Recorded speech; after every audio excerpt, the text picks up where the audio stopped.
तुर्की में जलजले के दौरान इस बच्चे के साथ ऐसा क्या हुआ जिसे देखकर काफिर भी मुसलमान हो गए। अस्सलामु अलैकुम नाजरीन। दोस्तों, आज हम आपको तुर्की में आने वाले जलजले के दौरान होने वाले मौजिजे के बारे में बताएंगे, जहां हर इमारत जमीन बोस हो गई, हर सू तहलका मच गया। इसी दौरान एक मासूम बच्ची के साथ होने वाला मौजिजा देखकर अल्लाह अकबर की सदाएं बुलंद हो गईं। वीडियो को मजीद आगे बढ़ाने से पहले अगर आप चैनल पर नए हैं तो चैनल को सब्सक्राइब कर लीजिए और बेल आइकॉन पर क्लिक कीजिए ताकि नई आने वाली वीडियोस आप तक बआसानी पहुंच सकें। नाजरीन, इन दिनों आने वाले जलजले ने पूरी दुनिया को हिला कर रख दिया है। हजारों लोग मलबे तले दफन हो चुके हैं, जिन्हें निकालने में अभी तक रेस्क्यू ऑपरेशंस जारी हैं। दोस्तों, जलजला क्यों आता है? जमीन के अंदर तहों में चट्टानों के दरमियान अरसे से जारी हरकत के बाइस पैदा होने वाली तवानाई के अखराज से सतह जमीन पर पैदा होने वाली हलचल का नाम जलजला है। जलजले कुदरती आफात में सबसे हौलनाक और तबाहकुन तस्वुर किए जाते हैं। ये अचानक आते हैं और पलक झपकते ही बेशुमार इंसानों और बस्तियों को तबाह बर्बाद कर देते हैं।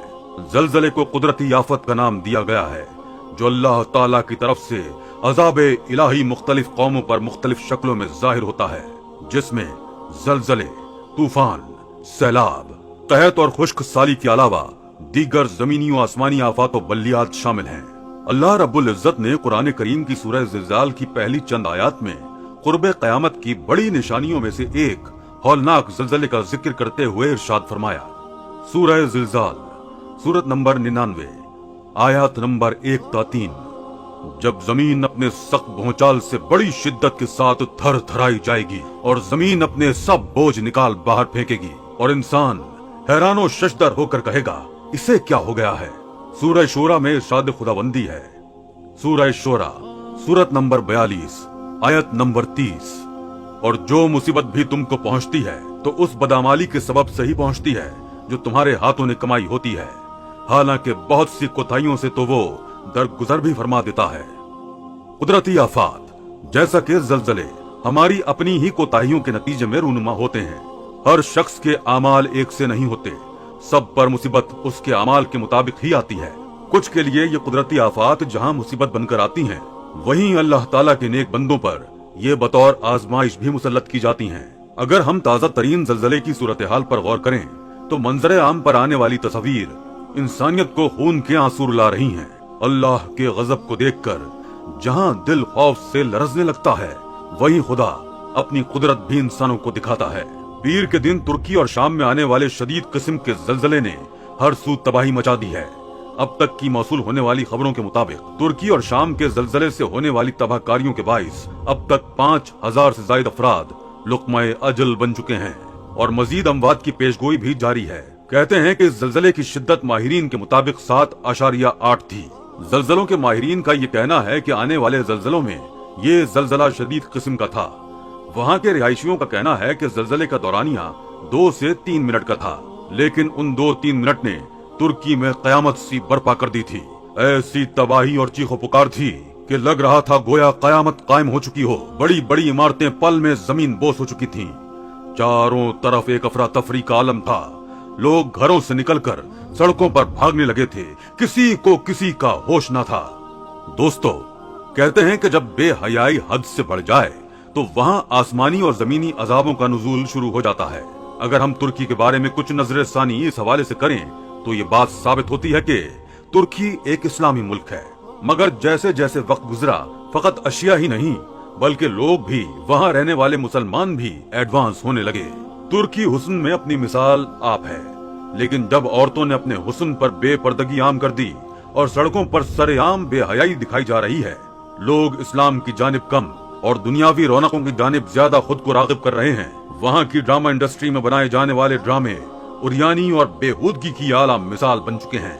यहाँ तक कि मस्जिदों से आती अजान की आवाज के बावजूद जब लोग नमाज की तैयारी करने के बजाय ये इंतजार करने लगे कि कब अजान खत्म हो और वो अपना म्यूजिकल कॉन्सर्ट दोबारा से एंजॉय कर सकें, तब ये कुदरती आफात ही बतौर सजा इंसानी जिंदगी को दरहम बरहम करके रख देती हैं। सड़कों पर चलती सरेआम बेहयाई तो अब तुर्की जैसे इस्लामी मुल्क का मामूल बन चुका है। نیم اریاں وجود لیے خواتین اپنے باپ، بھائی یا شوہر کے ساتھ بآسانی بغیر کسی حیا کے آ جا رہی ہیں۔ ترکی میں خطرناک نوعیت کا زلزلہ آنے سے کئی عمارتیں زمین بوس ہو گئیں، لوگوں میں افراتفری سی مچ گئی، بہت سے لوگوں کے پیارے ملبے کے نیچے دفن ہو گئے تو کسی کا پورا خاندان ہی ہستی سے مٹ گیا۔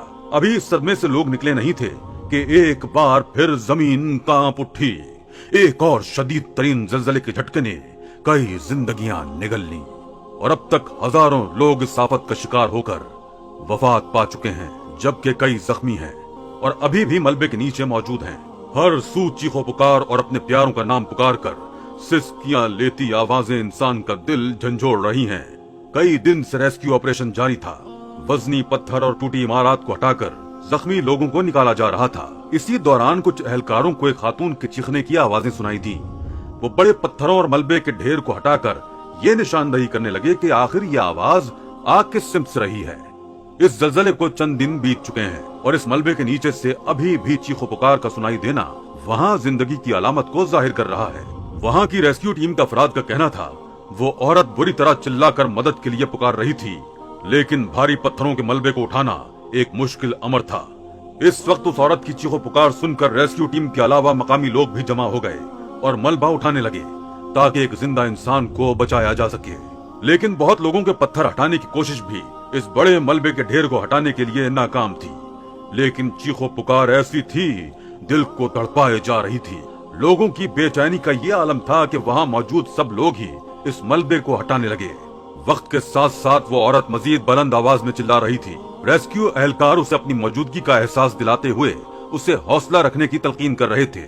ہر سو چیخو پکار اور لوگوں کی سسکیاں ایک ہولناک فضا پیدا کر رہی تھی۔ اس ملبے کو ہٹانے میں 30 منٹ تک کا وقت لگ گیا۔ اس دوران اس عورت کی چیخنے اور رونے کی آوازیں بالکل ہی آنا بند ہو چکی تھیں۔ لوگوں کو یہ لگا کہ شاید وہ عورت آکسیجن نہ ملنے کی وجہ سے مزید سانس نہیں لے پا رہی، اس لیے اس کی چیخیں اب دم توڑ گئی تھیں۔ ایک اہلکار نے ایک بڑے پتھر کو ذرا سا سرکایا ہی تھا کہ اسے کسی ننھے وجود کی موجودگی کا احساس ہوا۔ اگر وہ پتھر کو ذرا سا بھی مزید سرکاتے تو بچے کو چوٹ پہنچ سکتی تھی۔ پتھروں کے بیچوں بیچ ایک نومولود بچے نے جنم لیا تھا۔ یہ منظر کسی معجزے سے کم نہ تھا۔ جہاں اتنی تباہکاریاں ہوئیں اور لوگ اس آفت کا شکار ہو گئے، وہیں یہ ننھا بچہ پتھروں کے بیچ یوں لیٹا تھا گویا ماں کی گود میں پرسکون سو رہا ہو۔ اس کی کیفیت دیکھ کر یہ اندازہ لگایا جا سکتا تھا کہ اسے پیدا ہوئے زیادہ وقت نہیں گزرا، اور وہاں ایک عورت بھی موجود تھی جس کی حالت دیکھ کر لگ رہا تھا کہ وہ بچ نہیں پائے گی۔ وہاں موجود لوگوں نے اس عورت پر ایک چادر پھینک کر اسے ڈھانپ دیا اور اس بچے کو بھی گود میں بھر لیا۔ اس بچے کی ولادت ابھی ہوئی تھی۔ وہ عورت مر چکی تھی، لیکن وہ بچہ بالکل صحیح سلامت تھا۔ ریسکیو اہلکار اور وہاں موجود لوگ یہ منظر دیکھ کر رو پڑے۔ ہاتھوں میں آتے ہی وہ بچہ رونے لگا۔ اس منظر نے کئی آنکھیں اشک بار کر دیں۔ اس بچے کا زندہ رہنا کسی معجزے سے کم نہیں تھا۔ جہاں اس زلزلے سے ہزاروں لوگ اپنی جانیں گنوا بیٹھے، وہاں ملبے کے نیچے دبی عورت جو پیر کے دن سے بھوکی پیاسی وہاں مدفون ہو چکی تھی۔ 3 دن اللہ نے اس عورت کو بس اسی لیے زندہ رکھا کہ اس کے وجود میں پلتی زندگی کو زندہ رکھنا مقصود تھا، اور اسے وقت مقررہ پر اس ملبے سے نکال کر اپنی قدرت عظیمی سے اپنے بندوں کو یہ سمجھانا تھا کہ بے شک وہ ہر چیز پر قادر ہے اور مطلق ذات ہے، جسے چاہے جہاں چاہے زندگی دے سکتا ہے۔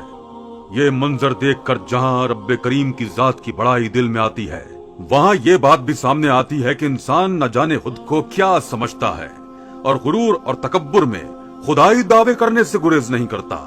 وہ زلزلے کے ایک جھٹکے کی تباہی کو بھی برداشت نہیں کر سکتا۔